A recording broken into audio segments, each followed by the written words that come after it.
$21 trillion বা 21,000 billion dollar ব্যয়ে মাটির নিচে বিশাল এক গোপন শহর তৈরি করছে যুক্তরাষ্ট্র। বিশ্বব্যাপী পরমাণু যুদ্ধের মতো কোনো যুদ্ধ পরিস্থিতির সময় যুক্তরাষ্ট্রের শাসক শ্রেণী সহ ক্ষমতাধর ও ধনিক শ্রেণী যেন মাটির নিচের এই শহরে আশ্রয় নিতে পারেন, সেই লক্ষ্যে নির্মাণ করা হয়েছে এই শহর। বোমা ফাটানো এই খবর ফাঁস করেছেন ক্যাথরিন অস্টিন ফিট নামে সাবেক একজন উচ্চপদস্থ কর্মকর্তা। তিনি সিনিয়র বুশের সময় গৃহায়ন এবং নগর উন্নয়ন মন্ত্রণালয়ের উপমন্ত্রী ছিলেন। এক সপ্তাহ আগে সাংবাদিক টাকার কার্লসনের সাথে এক সাক্ষাৎকারে এই তথ্য প্রকাশ করেন ক্যাথরিন। এরপর এই সাক্ষাৎকার প্রকাশিত হয়েছে বিশ্বের বিভিন্ন গণমাধ্যমে। অস্টিন অভিযোগ করেন, কংগ্রেসের অনুমতি ছাড়া গোপন এই শহর নির্মাণের জন্য $21 ট্রিলিয়ন খরচ করা হয়েছে। বিপুল এই অর্থ ব্যয়ের ক্ষেত্রে যুক্তরাষ্ট্র সরকার স্বাভাবিক নিয়ম অনুসরণ করেনি এবং তা গোপন রাখা হয়েছে। ক্যাথরিন অস্টিন তার দাবির পক্ষে বলেন, 2017 সালে মিশিগান স্টেট ইউনিভার্সিটির একজন প্রফেসর তার গবেষণায় একটি বিস্ময়কর তথ্য প্রকাশ করেন। তাতে তিনি দেখান যে 1998 থেকে 2015 সাল পর্যন্ত যুক্তরাষ্ট্রের প্রতিরক্ষা বিভাগ ও গৃহায়ন মন্ত্রণালয়ের মধ্যে কয়েক ট্রিলিয়ন ডলারের গোপন সমন্বয়ের তথ্য রয়েছে। শুধু এক বছরেই সমন্বয় করা হয়েছে $6.5 ট্রিলিয়ন গোপন ব্যয়।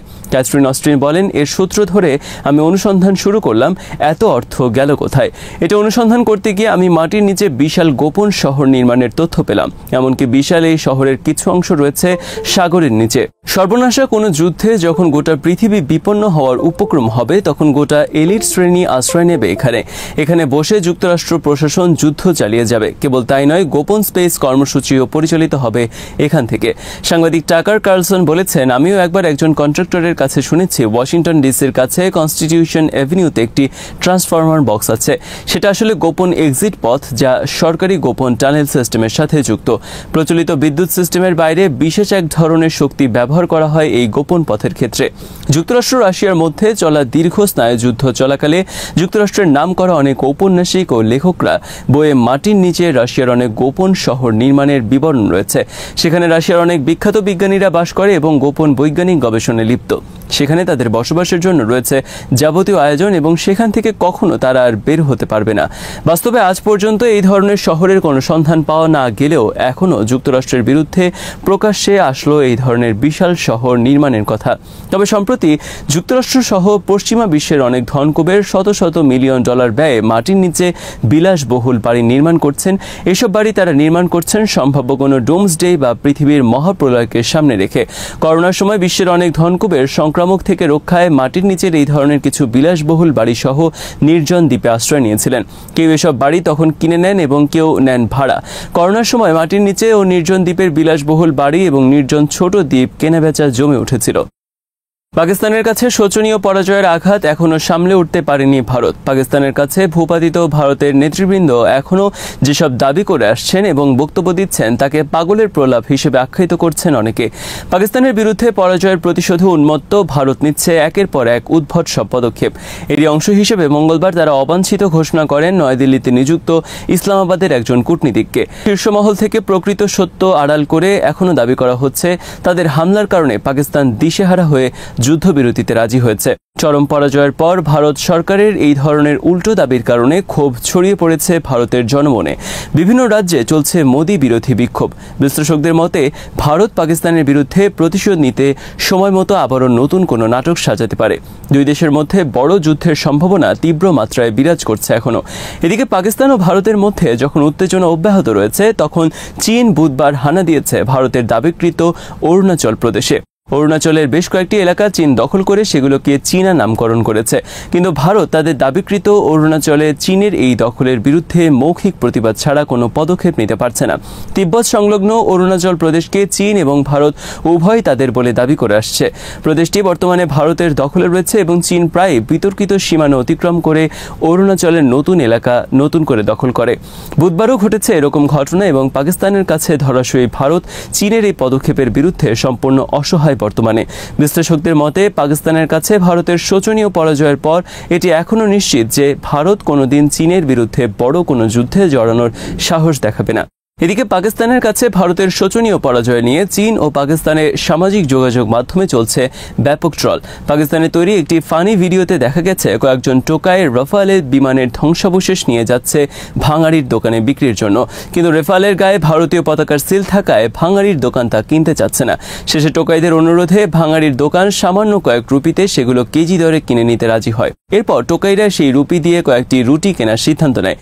এভাবে মোদিকে নিয়েও তৈরি হয়েছে এ ধরনের হাজার হাজার চরম ব্যঙ্গাত্মক ভিডিও, যা নিয়ে নেটিজেনদের মধ্যে চলছে চরম হাস্যরস। যুক্তরাষ্ট্রের প্রেসিডেন্ট ডোনাল্ড ট্রাম্পের মধ্যপ্রাচ্য সফর ভূমিধস পরিবর্তন আনতে যাচ্ছে উপসাগরীয় অঞ্চলে। বৃহস্পতিবার CNN এর বিশ্লেষণে বলা হয়েছে, ট্রাম্পের আরব সফর কেবল ট্রিলিয়ন ডলারের বিনিয়োগ আর অস্ত্র বিক্রির চুক্তির মধ্যে সীমাবদ্ধ নয়। এর পেছনে রয়েছে অন্য আরও অনেক সুদূর প্রসারী অনেক কারণ, এবং যুক্তরাষ্ট্র নতুন করে সম্পর্ক স্থাপন করতে যাচ্ছে আরবদের সাথে। ট্রাম্পের লক্ষ্য বাণিজ্য যুদ্ধ মোকাবেলায় দীর্ঘমেয়াদে আরব থেকে বিপুল পরিমাণ বিনিয়োগ সংগ্রহ করা। ট্রাম্পের এই সফরের মাধ্যমে মধ্যপ্রাচ্যে নতুন করে আরও দুর্বল এবং একঘরে হবে ইরান। শক্তিশালী হবে ইরানের দীর্ঘকালের ঘাঁটি সিরিয়া, কিন্তু সেখানে থাকবে না ইরানের কোনো প্রভাব। একইভাবে ট্রাম্পের আরব সফর ইসরায়েলের প্রতিও নতুন বার্তা বয়ে এনেছে, যাতে বিচলিত তেল আবিব। কাতার সফরের সময় ডোনাল্ড ট্রাম্প ইরানের প্রতি কঠোর হুঁশিয়ারি করে বলেছেন, তাকে কোনো অবস্থাতেই পারমাণবিক বোমার অধিকারী হতে দেওয়া হবে না। ট্রাম্পের এই ঘোষণায় ইসরায়েল সন্তুষ্ট হলেও তেল আবিবের জন্য অন্য বিপদ অপেক্ষা করছে। সিরিয়ার ওপর থেকে সমস্ত নিষেধাজ্ঞা তুলে নিয়ে যুক্তরাষ্ট্রের সাথে সম্পর্ক স্বাভাবিক করা এবং সিরিয়ার প্রেসিডেন্ট আহমেদ আল শারার ঘনিষ্ঠতায় শঙ্কিত তেল আবিব। ট্রাম্পের মধ্যপ্রাচ্য সফরের মাধ্যমে সিরিয়ায় আরব এবং তুরস্কের প্রভাব আরও পাকাপোক্ত হলো। অপরদিকে সিরিয়ার সাথে আরবদের সম্পর্ক স্বাভাবিক করা নিয়ে ট্রাম্প তেমন কিছু বলেনি কোনো দেশকে। আরবরা যেভাবে ট্রাম্পের পায়ে টাকার বস্তা ঢেলে দিয়েছে, তাতে ট্রাম্প এতই বিমোহিত যে তিনি তার আবেগ ধরে রাখতে পারেননি। এমনিতেই তিনি প্রেসিডেন্ট হিসেবে অনেক নিয়মকানুন ও প্রোটোকল উপেক্ষা করেন, অনেক ব্যতিক্রমী আচরণ করেন। আরব সফরেও তিনি এর ব্যতিক্রম ঘটান। সৌদি আরবের যুবরাজের সাথে তিনি অনেক আচরণ করেছেন অন্তরঙ্গ দোস্তের মতো। মন খুলে প্রকাশ্যে অনেক কথাই বলে ফেলেছেন। যুবরাজের অতি কর্মব্যস্ত দিনের কথা জানতে পেরে ট্রাম্প তাকে বলেছেন, রাতে আপনি ঘুমান কিভাবে।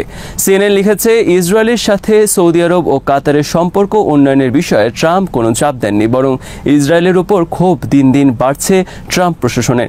সৌদি আরব কাতারে ট্রাম্পের কাছে অনুরোধ করেছেন গাজায় ফিলিস্তিনিদের জন্য স্বাভাবিক জীবনযাপন ফিরিয়ে আনার উদ্যোগ গ্রহণের। ট্রাম্প এই বিষয়ে ইতিবাচক সাড়া দিয়েছেন। ট্রাম্প ক্ষমতায় আসার পর থেকে বলে আসছিলেন, গাজায় ফিলিস্তিনিরা থাকতে পারবে না, তাদেরকে অন্য দেশে চলে যেতে হবে। তারপর গাজায় গড়ে তোলা হবে বিনোদন কেন্দ্র। ট্রাম্প হয়তো তার এই পরিকল্পনা থেকে সরে আসবেন আরবদের বিশাল টাকার ভান্ডার পেয়ে। 2024 সালের 8 ডিসেম্বর সিরিয়ায় গণহত্যাকারী আসাদের পতনের পর ব্যাপকভাবে বদলে যায় মধ্যপ্রাচ্যের দৃশ্যপট। এরপর সেই পরিবর্তনের নতুন মাত্রা যোগ হলো মঙ্গলবার ডোনাল্ড ট্রাম্পের সৌদি আরব, কাতার ও সংযুক্ত আরব আমিরাত সফর। ট্রাম্প সৌদি আরবের সাথে $600 বিলিয়ন, কাতারের সাথে $1200 বিলিয়ন চুক্তি করেছেন বিনিয়োগ অস্ত্র বিক্রির বিষয়ে। চীনের সাথে বাণিজ্য যুদ্ধের পর চীন বোয়িং কোম্পানির 3 শতাধিক বিমান ডেলিভারি স্থগিত করে। এই অবস্থায় ট্রাম্প কাতারের সাথে 210টি বোয়িং বিক্রির চুক্তি করেছে। ট্রাম্পের মধ্যপ্রাচ্য সফরের আরেকটি অন্যতম উদ্দেশ্য হল বাণিজ্য যুদ্ধের ক্ষতি কাটিয়ে ওঠা। হোয়াইট হাউস চেষ্টা করছে ট্রাম্পকে বিশ্বের একজন শান্তি স্থাপনকারী সিংহ পুরুষ হিসেবে প্রতিষ্ঠিত করতে। পাকিস্তানের পর এবার চীনের সঙ্গে যুদ্ধের আশঙ্কায় কি কাঁপছে ভারত? পাকিস্তানের উত্তেজনার আগুন নিভতে না নিভতেই আরেক দিক থেকে ছুটে এলো নতুন সংকেত। এবার হিমালয়ের কোলে অরুণাচল প্রদেশ ঘিরে ভারতকে চেপে ধরেছে এক অপ্রতিরোধ প্রতিপক্ষ চীন। নাম বদলে অঞ্চল নিজের করে নেওয়ার চেষ্টায় নেমেছে বেইজিং, আর এতে করে ভারতের রাজনৈতিক মহলে শুরু হয়েছে নতুন এক ঝড়। কাশ্মীরের উত্তেজনা না কমতেই এবার অরুণাচলের মাটি উথলে উঠেছে উত্তেজনায়। বেইজিংয়ের ছায়া এখন হিমালয়ের কোলে। সম্প্রতি চীন অরুণাচলের বেশ কিছু এলাকা নিজেদের মানচিত্রে যুক্ত করে নতুন নতুন নাম দিয়েছে। ভারতের পক্ষ থেকে স্পষ্ট বার্তা, নাম পাল্টালেই এই ভূখণ্ড চীনের হয়ে যাবে না। অরুণাচল ভারতের অবিচ্ছেদ্য অংশ, জানিয়ে দিয়েছে মোদীর সরকার। পররাষ্ট্র মন্ত্রণালয়ের মুখপাত্র রণধীর জয়সওয়াল একে বলেছেন চূড়ান্ত উস্কানি। তবে সমস্যার শুরু আজ নয়, বহু বছর ধরেই অরুণাচল প্রদেশকে নিজেদের বলে দাবি করে আসছে চীন। শুধু দাবি নয়, সুযোগ পেলেই সেখানকার কিছু কিছু অংশে আস্তে আস্তে দখলদারিও চালাচ্ছে তারা। গেল বছর চীন অন্তত 30টি নতুন নাম ঘোষণা করে এই রাজ্যের বিভিন্ন স্থানের জন্য। ভারতের গণমাধ্যম বলছে এই তালিকা আরও লম্বা হয়েছে এবার। শুধু শুধু মানচিত্রে নাম নয়, এবার অরুণাচলের বুকে সেনা ঘাঁটি বানাচ্ছে চীন। যুদ্ধের জন্য প্রস্তুতি নিচ্ছে বেইজিং। ভারত দাবি করেছিল চীন সীমান্ত থেকে সেনা কমাবে, কিন্তু বাস্তবে দেখা যাচ্ছে ঠিক উল্টো চিত্র। চীন এখন অরুণাচল সীমান্তে আরও শক্ত অবস্থান তৈরি করছে, নির্মাণ করছে সামরিক ঘাঁটি। প্রতিরক্ষা বিশেষজ্ঞদের আশঙ্কা, পাকিস্তানের সঙ্গে ভারতের সংঘাতের সুযোগ নিয়ে পূর্ব ফ্রন্টে হামলার প্রস্তুতি নিচ্ছে চীন। আর এর মাঝেই ভারতের কপালে আরও চিন্তার ভাঁজ ফেলেছে একটি প্রকল্প। তিব্বতের ব্রহ্মপুত্র নদে বিশ্বের সবচেয়ে বড় বাঁধ নির্মাণ করছে চীন। অরুণাচলের জলসম্পদকে নিয়ন্ত্রণে নেওয়ার এই উদ্যোগ ভারতকে গভীর উদ্বেগে ফেলেছে। 2019 সালে চীন সীমান্তে একটি অস্থায়ী ব্রিজ তৈরি করে পরের বছর তারা দিবং জেলায় ঢুকে পড়ে। এরপর পূর্ব লাদাখে চীনা সেনাদের আগ্রাসনে উত্তাল হয় গোটা ভারত। গালওয়ান উপত্যকায় প্রাণ যায় বেশ কিছু ভারতীয় সেনা। পরবর্তীতে অনেক বৈঠক, অনেক ঘোষণা, কিন্তু মাঠে ফলাফল শূন্য। বরং চীন ধাপে ধাপে আরও শক্ত ঘাঁটি গড়ে তুলছে। চীনের শক্তির ছায়া দিনে দিনে দীর্ঘ হচ্ছে। সামরিক বাজেটে চীন ভারতকে বহু আগেই ছাড়িয়ে গেছে। চীনের হাতে রয়েছে হাইপারসনিক মিসাইল, আধুনিক ড্রোন আর বিশ্বের অন্যতম বড় নৌবাহিনী। ভারতের তুলনায় আকাশপথেও তারা ঢের এগিয়ে। বিশ্লেষকরা বলছেন ভারতের অভ্যন্তরীণ সামরিক কাঠামো এখন খানিকটা নড়বড়ে। পাকিস্তানের সঙ্গে সাম্প্রতিক উত্তেজনায় ভারতের দুর্বলতা ফুটে উঠেছে, আর এই সুযোগটাই নিচ্ছে বেইজিং। একদিকে পাকিস্তান, আরেকদিকে চীন, দুই দিক থেকেই চাপ বাড়ছে ভারতের উপর।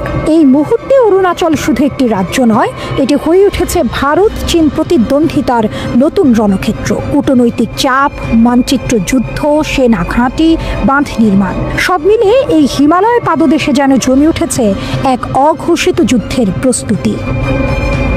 2025 সালের 7 মে বুধবারের প্রথম প্রহরে পাকিস্তানের বিরুদ্ধে বড় ধরনের সামরিক অভিযান চালায় ভারত। এই অভিযানকে নাম দেওয়া হয় অপারেশন সিঁদুর। এতে অংশ নেয় ভারতের প্রায় 80টি যুদ্ধবিমান, ড্রোন ও মিসাইল। রাফাল, মিরাজ 2000, MiG-29 ও সুখোই 30 এমন সব অত্যাধুনিক এয়ারক্রাফট ছিল এই বহরে। কিন্তু ইসলামাবাদের প্রস্তুতির মুখে ভারতের আক্রমণ কার্যত ব্যর্থ হয়। পাকিস্তান চীনের তৈরি অত্যাধুনিক যুদ্ধবিমান J-10C এবং নিজস্ব JF-17 ব্যবহারের মাধ্যমে রক্ষা করে নিজের আকাশ।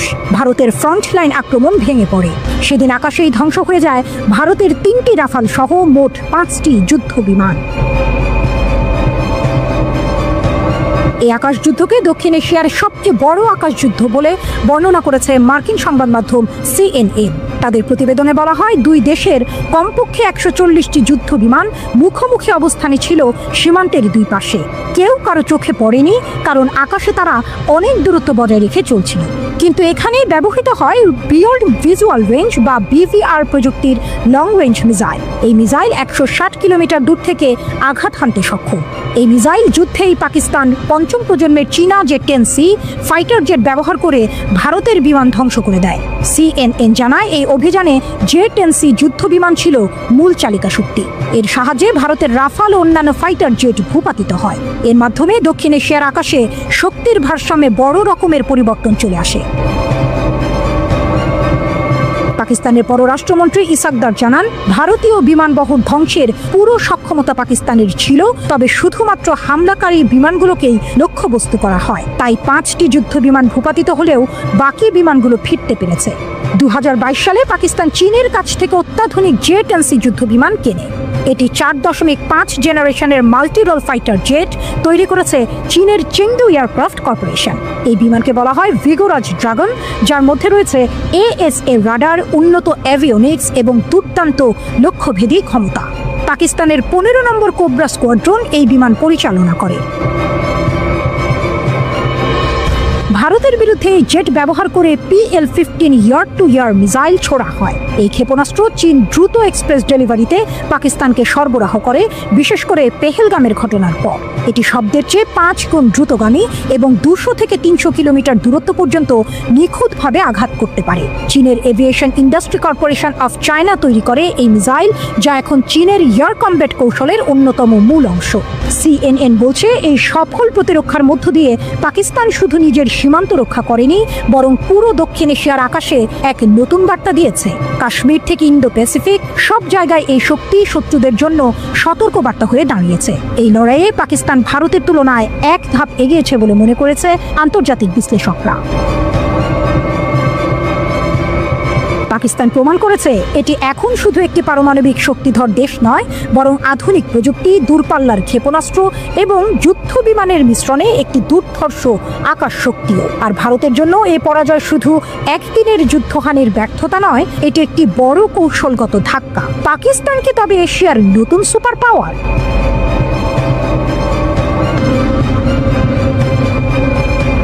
CNN এর একজন রিপোর্টার নিক রবার্টসন রিপোর্ট করছিলেন। নিক রবার্টসন পাকিস্তান ভারত যুদ্ধবিরতির বিস্তারিত তথ্য শেয়ার করেছেন। এটা ভারতের জন্য খুবই বিব্রতকর। নিক রবার্টসন টিভিতে ইন্টারভিউ দেওয়ার সময় বলেছেন যে বেশ কয়েকদিন ধরে সারা বিশ্ব ভারত ও পাকিস্তানের মধ্যে যুদ্ধবিরতির চেষ্টা করছিল, কিন্তু সফল হয়নি।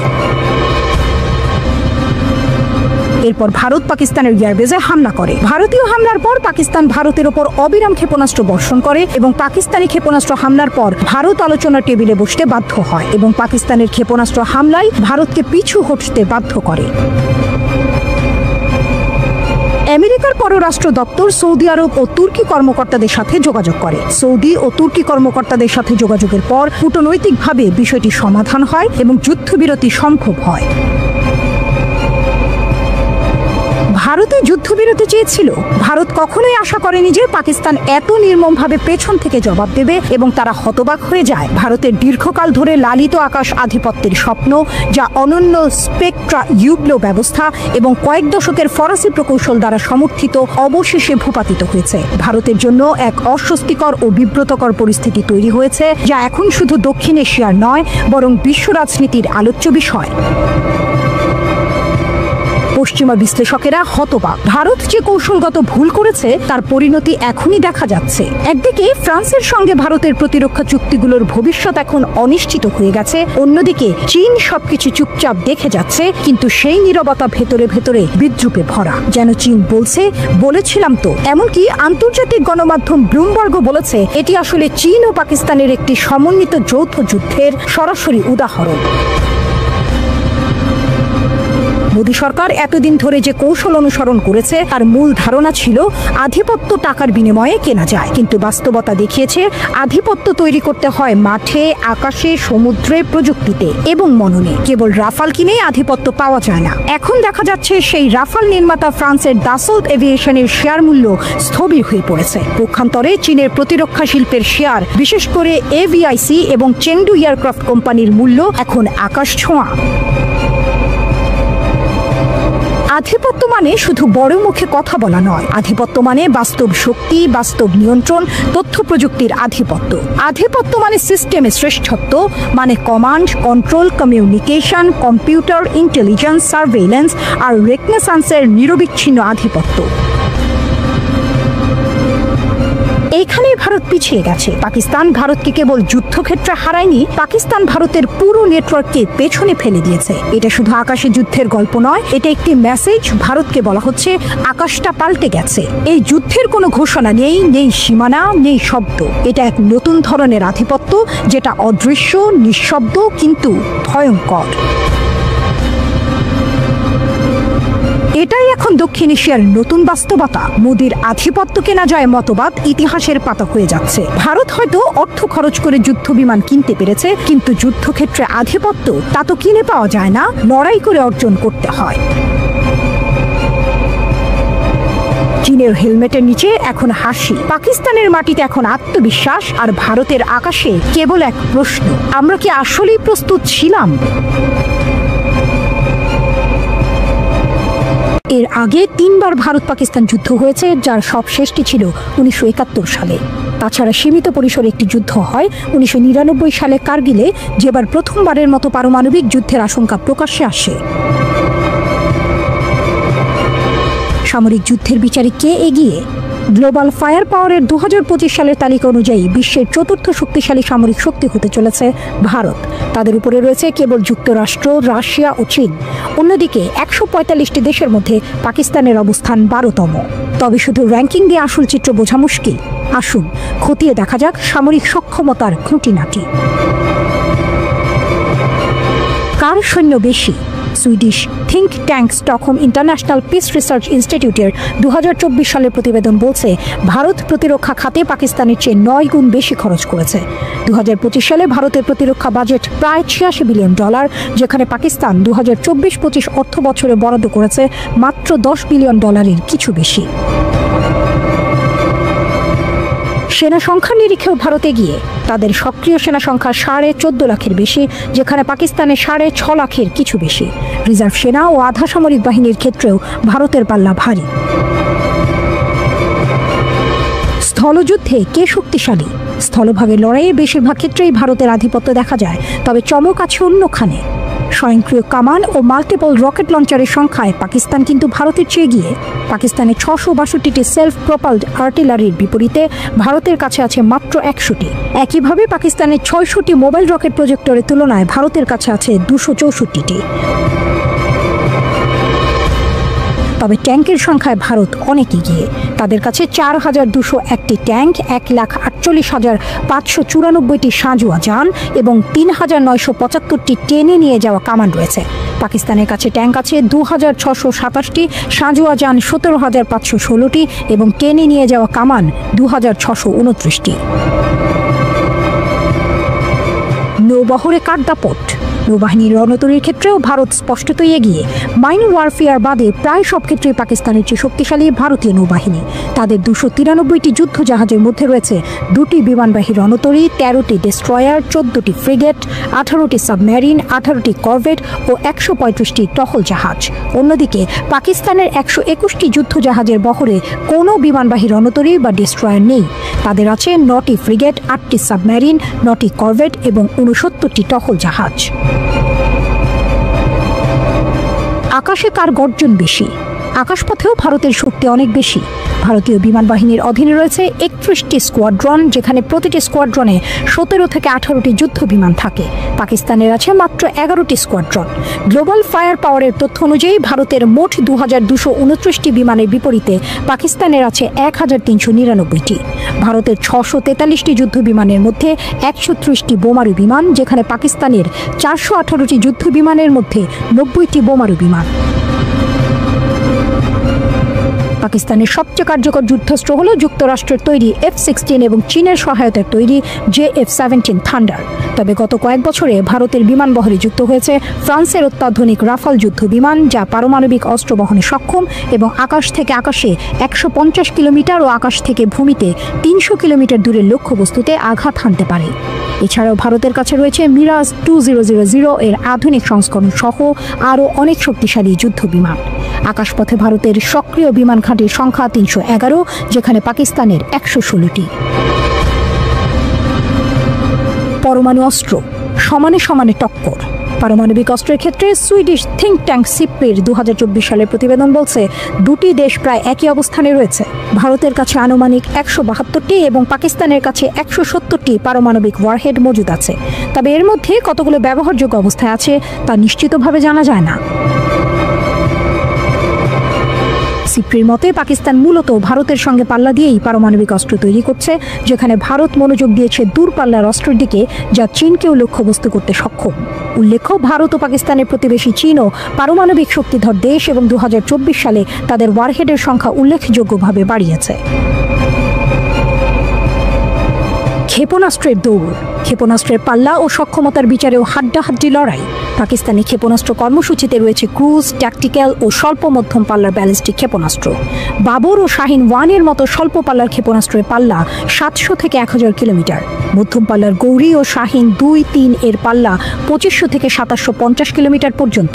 পাকিস্তানের আবাবিল ক্ষেপণাস্ত্রটি একাধিক ওয়ারহেড বহনে এবং শত্রুর প্রতিরক্ষা ভেদ করতে সক্ষম, যা দক্ষিণ এশিয়ার প্রথম মাল্টিপল ওয়ারহেড বহনে সক্ষম ক্ষেপণাস্ত্র বলে মনে করেন বিশেষজ্ঞরা। অন্যদিকে ভারতের রয়েছে পৃথ্বী সিরিজ, যার পাল্লার 250 থেকে 600 কিলোমিটার এবং অগ্নি সিরিজ, যার পাল্লা 1200 থেকে 8000 কিলোমিটার। অগ্নি 5 একটি আন্তঃমহাদেশীয় ক্ষেপণাস্ত্র, যার পাল্লা 7 থেকে 8000 কিলোমিটার। এছাড়াও ভারতের কাছে রয়েছে নির্ভয়া ও ব্রহ্মোস এর মতো উন্নত ক্রুজ ক্ষেপণাস্ত্র। ব্রহ্মোস পারমাণবিক অস্ত্র বহনেও সক্ষম। 2024 সালে ভারত সফলভাবে একটি হাইপারসনিক ক্ষেপণাস্ত্রের পরীক্ষাও চালিয়েছে, যার পাল্লা 1500 কিলোমিটারের বেশি এবং যা আকাশ, স্থল ও জলপথ থেকে আঘাত হানতে সক্ষম। ড্রোন যুদ্ধ আধুনিক যুদ্ধের অন্যতম গুরুত্বপূর্ণ হাতিয়ার ড্রোন। ভারত ও পাকিস্তান উভয় দেশই তাদের অস্ত্রাগারে ড্রোনের সংখ্যা বাড়াচ্ছে। বিদেশ থেকে উন্নত ড্রোন কেনার পাশাপাশি দেশীয় প্রযুক্তিতেও ড্রোন তৈরি করছে তারা। এই ড্রোনগুলো নজরদারি, গুপ্তচরবৃত্তি এবং নির্দিষ্ট লক্ষ্যবস্তুতে হামলার জন্য ব্যবহৃত হয়। প্রতিরক্ষা বিশ্লেষক রাহুল বেদি মনে করেন, আগামী কয়েক বছরে ভারতের কাছে প্রায় ৫,০০০ ড্রোন থাকবে। পাকিস্তানের ড্রোন সংখ্যা কম হলেও তাদের মধ্যে বৈচিত্র্য রয়েছে এবং প্রায় ১০ থেকে ১১ ধরনের আলাদা মডেল তাদের কাছে মজুদ আছে। ভারত সম্প্রতি যুক্তরাষ্ট্রের সঙ্গে $৩.৫ বিলিয়ন বিশাল ড্রোন চুক্তি করেছে, যার মধ্যে রয়েছে ৩১টি অত্যাধুনিক প্রেডেটর ড্রোন। পাকিস্তানের নিজস্ব তৈরি ড্রোনের মধ্যে শাহপার, বুরাক ও উকাপ উল্লেখযোগ্য। তারা তুরস্ক ও চীন থেকেও ড্রোন আমদানি করে। কাশ্মীরে বন্দুকধারীদের হামলার জের ধরে পাকিস্তানের সাথে যুদ্ধ লাগিয়ে ভালোই বিপাকে পড়েছেন ভারতের প্রধানমন্ত্রী নরেন্দ্র মোদী। ৪ দিনের ওই যুদ্ধে দুই পক্ষে প্রাণহানি ও যুদ্ধ সরঞ্জামের ক্ষয়ক্ষতি হয়েছে। তবে সবচেয়ে বেশি ক্ষতিগ্রস্ত হয়েছে ভারতীয় সামরিক বাহিনীর ইমেজ। মোদী চেয়েছিলেন পাকিস্তানকে একটি শিক্ষা দিয়ে ভারতকে দক্ষিণ এশিয়ার রাজনীতিতে একক প্রভাবশালী হিসেবে দাঁড় করাবেন, নিজের রাজনৈতিক ইমেজও রাঙিয়ে নেবেন খানিকটা। কিন্তু তার সেই আশা পূরণ হওয়া তো দূরের কথা, উল্টো এখন ভারতীয় সশস্ত্র বাহিনীর সামর্থ্য নিয়ে প্রশ্ন উঠেছে নানান দিক থেকে। এতদিন ভারতীয় বাহিনীর সামরিক সামর্থ্য ও যুদ্ধ সরঞ্জাম নিয়ে যে গৌরব ও প্রচারণা ছিল, তার অনেকটাই যে অতিরঞ্জিত সেটি প্রমাণ হয়েছে এবারের যুদ্ধে। মোদির হুঙ্কার কোনো কাজে আসেনি যুদ্ধের মাঠে, বরং পাকিস্তানের সশস্ত্র বাহিনীর সাহসিকতা ও আধুনিক প্রযুক্তির সামনে সেকেলে মনে হয়েছে ভারতীয় যোদ্ধাদের।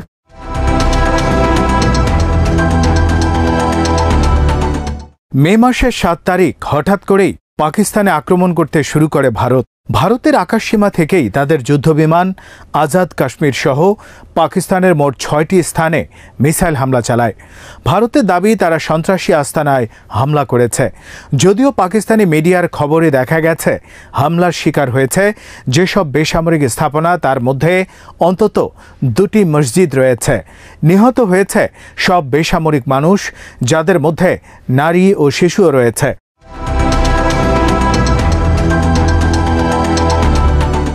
সেদিনই পাকিস্তান জানায় তারা ভারতের ৫টি যুদ্ধবিমান ভূপাতিত করেছে। ওই রাতে ভারতের যুদ্ধবিমানকে টক্কর দিতে পাকিস্তানের এক ঝাঁক যুদ্ধবিমান আকাশে ওঠে। এরপর নিজ নিজ আকাশসীমায় থেকে ডগ ফাইটে লিপ্ত হন দুদেশের পাইলটরা। আর তাতেই চরমভাবে হার মানে ভারত। তাদের ৫টি ফাইটার জেট বিধ্বস্ত করার কথা জানায় পাকিস্তান, যার মধ্যে ৩টি ছিল ফ্রান্সের তৈরি অত্যাধুনিক রাফালে ফাইটার জেট।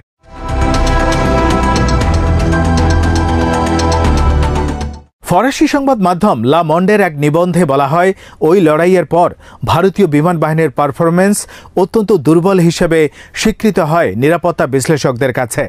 পাকিস্তানের কাছে যুদ্ধবিমান হারানোর ঘটনাটি ভারতীয় পাইলটদের অদক্ষতার চিত্র তুলে ধরে। ওই নিবন্ধে আরও বলা হয়, শুরুতে স্বীকার করতে না চাইলেও বিভিন্ন তথ্য প্রমাণ সামনে আসার পর ভারতীয় সরকার বা সশস্ত্র বাহিনী বিষয়টি আর অস্বীকার করতে পারেনি। তবে তারা গোপন করার চেষ্টায় কোনো কমতি রাখেনি, কারণ সরকারি চাপে অনেক ভারতীয় সংবাদ মাধ্যম তাদের ওয়েবসাইট থেকে বিমান বিধ্বস্ত হওয়ার খবর সরিয়ে নেয়।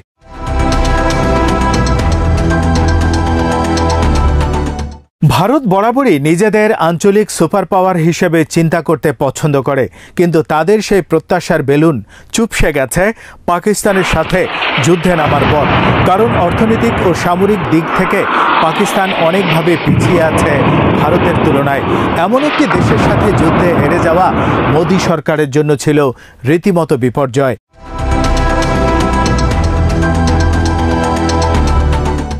ভারতীয় সেনাবাহিনীর প্রাক্তন কর্মকর্তা ও কৌশলগত বিশ্লেষক সুশান্ত সিং ফরাসির সংবাদ মাধ্যম লা মন্ডকে বলেন, যদি পাকিস্তানের সাথে লড়াইয়ে ভারত যুদ্ধবিমান হারায় সেটি একটি বড় ধাক্কা।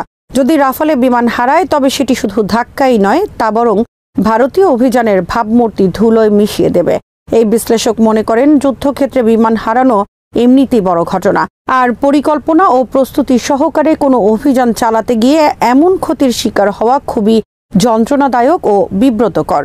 লন্ডন ভিত্তিক লেখক ও বিশ্লেষক ইউসুফ নজর আল জাজিরা অনলাইনে প্রকাশিত তার এক নিবন্ধে বলেছেন, ভারত গিয়েছিল শক্তি দেখাতে, কিন্তু সে তার দুর্বলতাগুলোই বিশ্বকে দেখিয়ে দিল।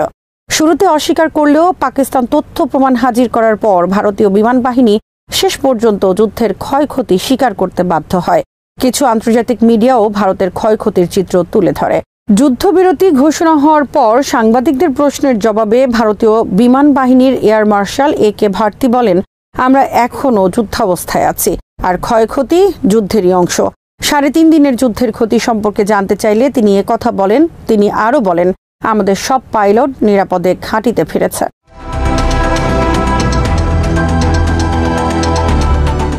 তবে সব পাইলট ফিরলেও সব বিমান যে ফিরতে পারেনি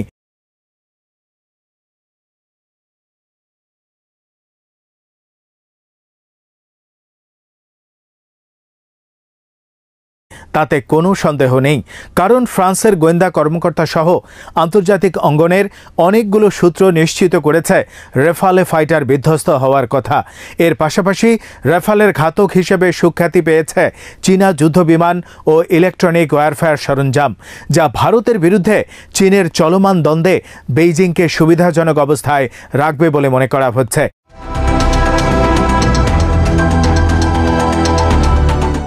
অনেক বছর ধরেই ভারত চেষ্টা করত তার সীমান্তের দুই বৈরী দেশ চীন ও পাকিস্তানকে পরস্পরের থেকে দূরে সরিয়ে রাখতে, কারণ ভারতের সাথে শত্রুতার প্রশ্নে বেইজিং ও ইসলামাবাদ একই অবস্থানে ছিল। কিন্তু এই যুদ্ধের পর পাকিস্তান ও চীন আরও কাছাকাছি এসেছে, যা ভারতের জন্য সামরিক লোকসানের পাশাপাশি বড় ধরনের ভূ রাজনৈতিক ক্ষতি বয়ে এনেছে। এই যুদ্ধে চীনা সরঞ্জামের সফলতাও ভারতের বিরুদ্ধে কঠোর অবস্থান নিতে চীনকে আরও উৎসাহী ও আত্মবিশ্বাসী করে তোলে, যার ফলে পূর্ব ও পশ্চিম দুই দিক থেকেই সীমান্তে ভারতের উপর চাপ বাড়বে, তাতে কোনো সন্দেহ নেই। মোদিকে এখন একজোট হওয়া দুই শত্রুর মোকাবেলা করতে হবে।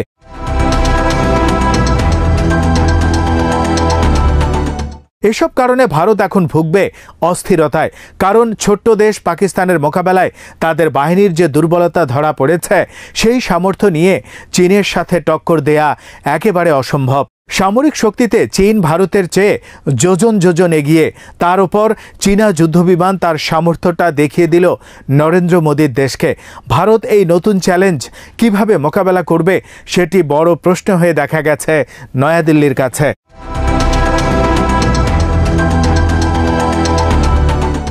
দায়িত্ব গ্রহণের পর প্রথম বিদেশ সফরে গিয়েই সৌদি আরবের সাথে বিরাট অঙ্কের প্রতিরক্ষা সরঞ্জাম বিক্রির চুক্তি করেছেন মার্কিন প্রেসিডেন্ট ডোনাল্ড ট্রাম্প। বলা হচ্ছে এটি ইতিহাসের সবচেয়ে বড় প্রতিরক্ষা বিক্রয় চুক্তি। তবে সামরিক সরঞ্জামের চেয়েও এই চুক্তি সৌদি আরবের জন্য রাজনৈতিকভাবে অনেক বেশি লাভজনক হবে বলে মনে করা হচ্ছে, কারণ মানবাধিকার ইস্যুতে পূর্ববর্তী জো বাইডেন প্রশাসনের সাথে সৌদি যুবরাজ মোহাম্মদ বিন সালমানের যে সম্পর্কের টানাপোড়েন ছিল, তা পুরোপুরি কেটে গেছে বলে ট্রাম্প জানায়। ট্রাম্পকে দাওয়াত করে এনে এবং বিরাট অঙ্কের অস্ত্র চুক্তি করে বিন সালমান আবার আঞ্চলিক রাজনীতিতে হারানো ইমেজ পুনরুদ্ধারে অনেকটাই সমর্থ হয়েছেন। বাইডেন যুগে তার উপর যে চাপ ছিল, তার সবকিছুই কেটে গেছে ট্রাম্পের রিয়াদ সফরের পর।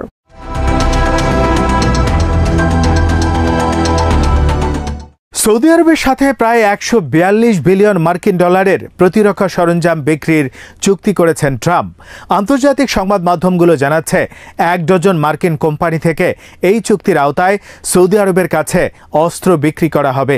এসব অস্ত্রের মধ্যে থাকবে 1000 ভূমি থেকে ভূমিতে নিক্ষেপযোগ্য মিসাইল ও 2000 প্রিসিশন কিল সিস্টেম নামের উন্নত প্রযুক্তির রকেট ওয়েপন্স। এর বাইরে সৌদি আরবকে দেয়া থার্ড মিসাইল ডিফেন্স সিস্টেমের আধুনিকায়ন করবে যুক্তরাষ্ট্র, আর দেয়া হবে প্যাট্রিয়ট মিসাইল ডিফেন্স সিস্টেম।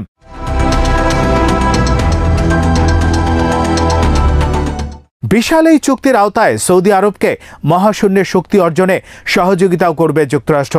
স্থল ও নৌবাহিনীর আধুনিকায়ন এবং উপকূল রক্ষা বাহিনীর শক্তিও বৃদ্ধি পাবে বহুগুণ। চুক্তির মধ্যে আরও অন্তর্ভুক্ত হয়েছে সি গার্ডিয়ান ড্রোন, যা পুরো আরব উপসাগরের ওপর সৌদি আরবের নজরদারিকে জোরদার করবে। এছাড়া আছে C-130 সুপার হারকিউলিস সামরিক পরিবহন বিমান, যে বিমান মরু অঞ্চলে দ্রুততম সময়ে সেনা পাঠাতে সহযোগিতা করবে সৌদি সশস্ত্র বাহিনীকে। এসবের বাইরে বিভিন্ন ধরনের সাঁজোয়া যান, মিলিটারি পেট্রোল কার, ইলেকট্রনিক ওয়ারফেয়ার প্রযুক্তি সৌদি আরবকে দেবে যুক্তরাষ্ট্র।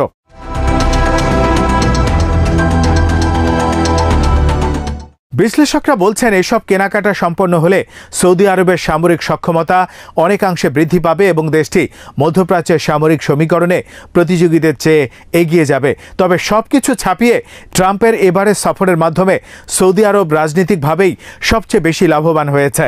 ইরান ও তার প্রক্সি সংগঠনগুলোর সাথে দ্বন্দ্বের মধ্যে ওয়াশিংটনের সমর্থন বৃদ্ধি রিয়াদকে আরও বেশি সুবিধাজনক অবস্থায় রাখবে।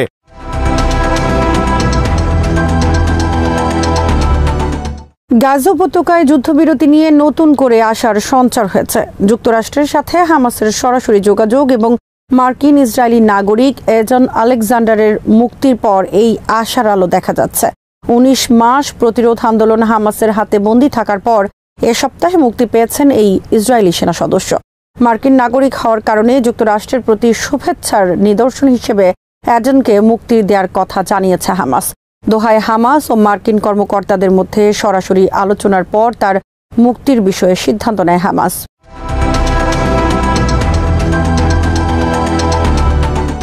এডান আলেকজান্ডারের মুক্তির একদিন পরেই যুদ্ধবিরতি নিয়ে আলোচনার জন্য কাতারে একটি প্রতিনিধি দল পাঠিয়েছে দখলদার রাষ্ট্র ইসরায়েল। সেখানে যুক্তরাষ্ট্র, কাতার ও মিশরের মধ্যস্থতাকারীদের মাধ্যমে হামাস প্রতিনিধি দলের সাথে পরোক্ষ আলোচনা হয়েছে ইসরায়েলিদের। তবে এরই মধ্যে ইসরায়েলি প্রধানমন্ত্রী বেঞ্জামিন নেতানিয়াহু বলেছেন তার দেশ গাজায় সামরিক অভিযান বন্ধ করবে না। অন্যদিকে হামাস তাদের সিদ্ধান্তে অনড়। গাজায় যুদ্ধ বন্ধ ও ইসরায়েলি সেনা প্রত্যাহার না করা পর্যন্ত তারা পণবন্দীদেরকে মুক্তি দেবে না।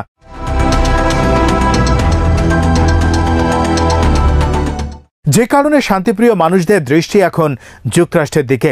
যুক্তরাষ্ট্রের সাথে হামাসের আলোচনা এবং এর জের ধরে এডান আলেকজান্ডারের মুক্তির পর অনেকেই মনে করছেন দুই পক্ষের মধ্যে কোনো বোঝাপড়া তৈরি হয়েছে। এর সূত্র ধরে গাজায় যুদ্ধবিরতি করতে ইসরায়েলকে চাপ প্রয়োগ করতে পারে ডোনাল্ড ট্রাম্পের প্রশাসন। যদি তেমন কোনো চাপ দেয়া হয় তাহলে সেটি উপেক্ষা করতে পারবে না ইসরায়েল সরকার।